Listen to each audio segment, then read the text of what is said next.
नमस्तेस्तु महामाये श्रीपीठे सुरपूजिते शङ्खचक्रगदाहस्ते महालक्ष्मी नमोऽस्तुते।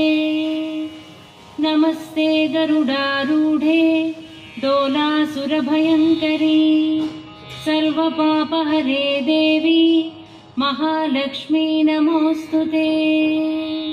सर्वज्ञे सर्ववरदे सर्वदुष्टभयङ्करी सर्वदुःखहरे देवी महालक्ष्मी नमोऽस्तुते।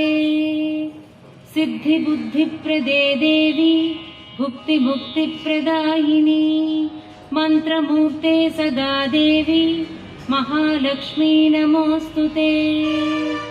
आद्यन्तरहिते देवी आदिशक्तिमहेश्वरी योगज्ञे योगसम्भूते महालक्ष्मी नमोऽस्तुते।